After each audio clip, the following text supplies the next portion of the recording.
Hi, this is Ashley Torres. I'm a third year on the program, and I'm going to be talking about some tips to get into the OBM field. So first of all, I would like to thank Shannon Bayaji. She is a Master of Science BCBA in OBM, and she has been authors in many OBM books, and she's great. I actually found her on the OBM network website, which is also a really great place to find information on OBM. And also, I found some information at ABI, and I found her there too. So she had like these really cool tips and tricks that I would like to share with you, and I would like to give my credit all to her. Just the typical research I did on OBM network, which helped out a lot too to help you with these resources.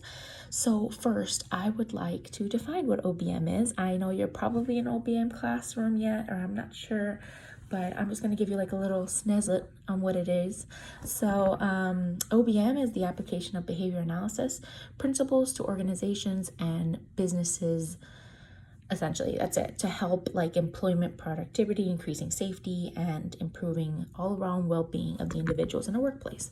So essentially apply all ABA principles to a workplace environment. That's basically what OBM is all about. And OBM, it comes from radical behaviorism too, just like ABA. They are direct observation, visual analysis. They also do surveys for social validity, essentially very similar to ABA. They also do environmental modifications, feedback, reinforcement systems, performance systems, and safety, which is a pretty big part of a nice little niche in OBM that they do a lot. Safety, behavior safety, which I'll be talking about later. But they're the same as ABA, except they're applying to the workplace. And their research is all about action research, which is applied research. They love operational definitions. They do ABC data. They base their decisions on data analyses. Like, this is all very similar to ABA. So that's a little snippet on what OBM is. Now I would like to talk about what are the different career areas and avenues in the OBM field, and what clients will you be working with. So when it comes to OBM, there's more jobs on like performance management, process improvement, executive coaching, leadership training, a lot of training, because you'll be working with employees and businesses, and sometimes the issues that they come across is employees are not working enough or not motivated enough to work. So that's your job, to get them to be motivated, maybe in that job type. Also, we have behavior-based safety, which is like figuring out ways how their staff can be safer with like the instruments they use or the machinery that they use. Consumer behavior analysis, marketing, change management and culture management, behavioral systems, and strategy planning and operations. These are all big words for like simply saying I'm helping this individual in this place, in this organization, to hopefully increase the behavior of their employees or helping them become safer and so on. Now, the different careers are like the ones that I just talked about. They're basically, those are just what you're kind of going to be doing in different places and jobs. So it's really hard to actually have a title. Like if you type in an Indeed and try to search for jobs on the Google, it's really hard to find an OBM job that just says OBM, organizational behavior management consultant needed, or OBM consultant in need. There's no like title that's gonna say, hey, this is an OBM job and this is what I want you to do. You have to like be ready and know the little niches that you might find OBM in. And yeah, it's difficult, but it's not impossible, because you have ABI, which has great job search engines in OBM. You have the OBM network. When you sign in with them, you can find jobs there too.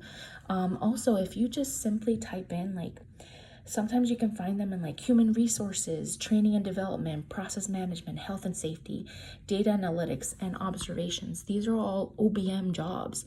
Recently, when I was researching for you guys, I found 2 jobs in OBM through the ABI website, such as community outreach and National Director of Consulting. Those are all OBM jobs. You just have to find the description, read it, and you're like, yes, I can apply OBM to what that is.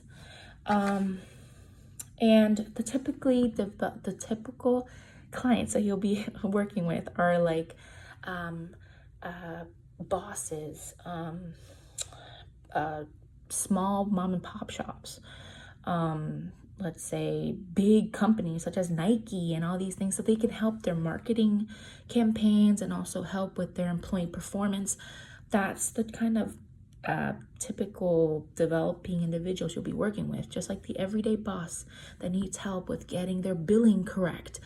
That's you. You are there to help them figure out how they're going to manage the billing and how to get their employees to turn in their billing on time. And that's your job, to figure out ways by like observing, what is the problem? Is there an MO issue? What's the function of this? What's going on? That's your job in an employee setting. Now you're probably thinking, how can I get experience in OBM? How can I switch from ABA, mostly autistic children, developmental disability field, all the way to like OBM, working with typically developing adults in businesses? Well, I'll tell you this. I'm going to give you some tips that Shannon actually gave me. She said that the number one thing you need to work on is education. Yes, you can have your BCBA certification, which is great, but make sure you educate yourself on OBM books, such as this book that's actually for the class. This is a really good book that has a lot of articles on OBM and some of the things that they have done. You can read up on Aubrey Daniels' website and his book, Bringing Out the Best in People. He also has the Oops book. There's lots of OBM books out there that you can look up on Amazon and find them and just read them.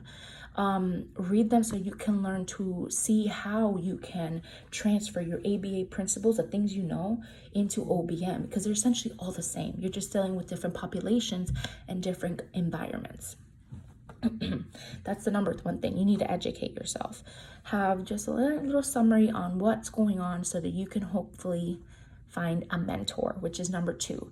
Shannon kept reiterating this. She says that you need to find a mentor in this field, because since OBM is such a niche field, it's so little and everyone knows each other mostly, you need to find a mentor, because you're not going to be able to find what you need from a typical BCBA that works at the clinic. You need someone that has experience in OBM and learn from them. And the way you find a mentor is through networking. Networking is a really big thing in our field, and you really have to be on top of your networking game. Like, have your elevator speech ready, have your information and research done on that individual before you even introduce yourself and network with them.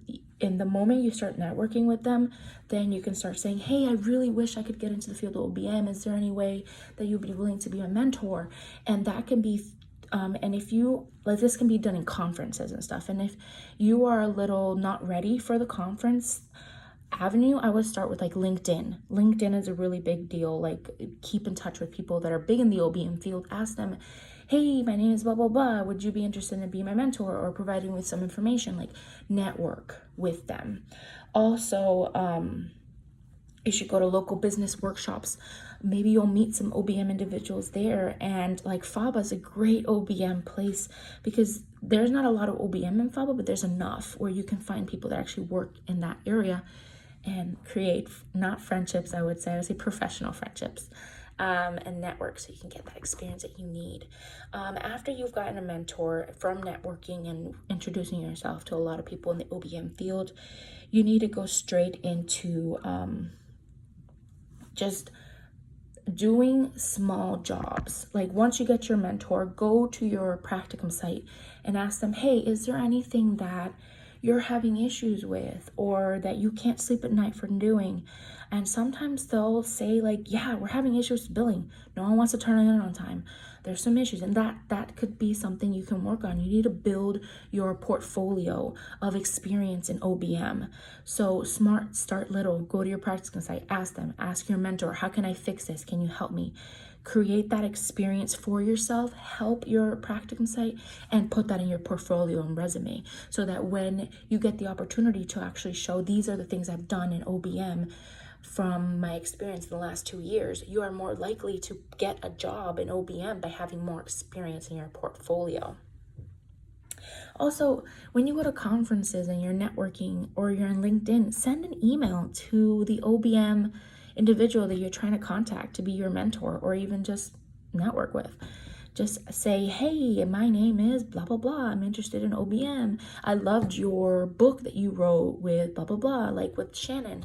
She's great. You can add her on LinkedIn and she'll email you and you can email her back. And that's how you get in. You get the leg in by talking with others that are in the field. And the more you network, the more likely you're going to find jobs because they'll offer you jobs or they'll say, hey, I have a friend that works in, for example, Nike, and they're having an opening for OBM person. That could be you working for Nike for OBM.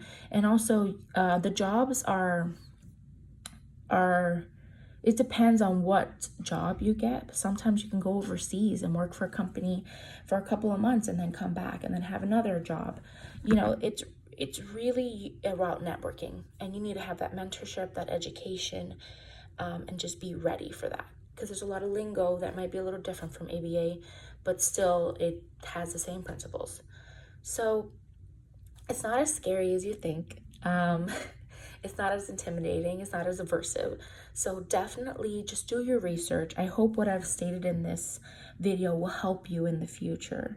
Just if you want to get into the field and get out of the whole ASD niche, you need to educate yourself, network, find a mentor. Start little, then increase to big. Finding a job, there's different jobs out there. You can work for companies, mom and pop shops.